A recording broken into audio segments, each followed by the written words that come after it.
माननीय अध्यक्ष महोदय, मैं शिक्षा मंत्रालय की ओर से इस सदन में पेश की गई मांगों का समर्थन करने के लिए खड़ा हुआ हूँ।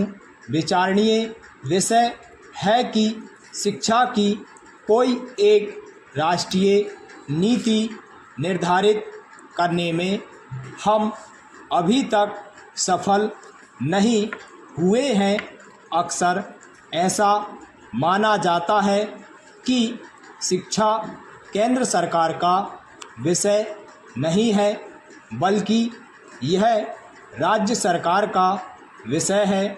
यह ठीक है कि शिक्षा राज्य का विषय है, लेकिन संविधान की दूसरी धाराओं के अनुसार शिक्षा के बारे में केंद्र सरकार की भी जिम्मेदारी होती है।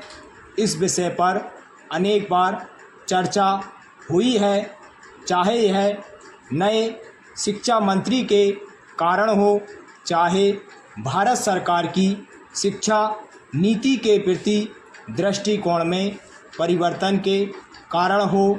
हम यह पाते हैं कि जो वार्षिक विवरण इस वर्ष के लिए शिक्षा का पेश किया गया है, उसमें केंद्र सरकार ने शिक्षा के प्रति और शिक्षा से संबंधित हिंदी भाषा और भारत की दूसरी भाषाओं के प्रति अपनी जिम्मेदारी को खुले तौर से स्वीकार किया है।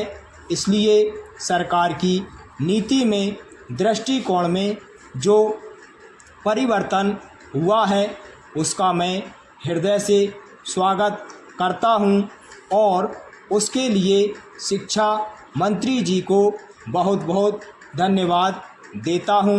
पैरा अध्यक्ष महोदय, बड़े दुख की बात है कि कई राज्य सरकारें बीते कुछ वर्षों में शिक्षा पर अपने बजट का जो प्रतिशत खर्च करती आई है, उसमें उन्होंने कटौती की है।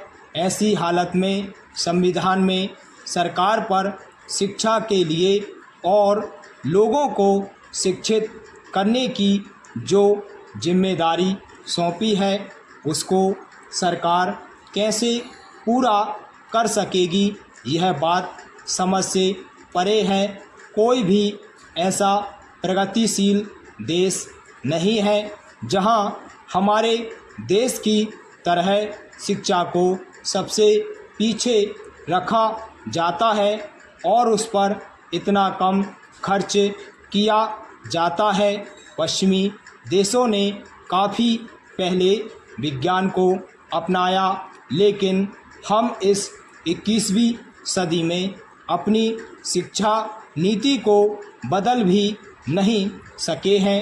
सदन में जब वित्त मंत्री जी बजट भाषण पेश करते हैं तो उसमें शिक्षा के लिए ज़्यादा बजट की व्यवस्था करना वे ज़रूरी नहीं समझते।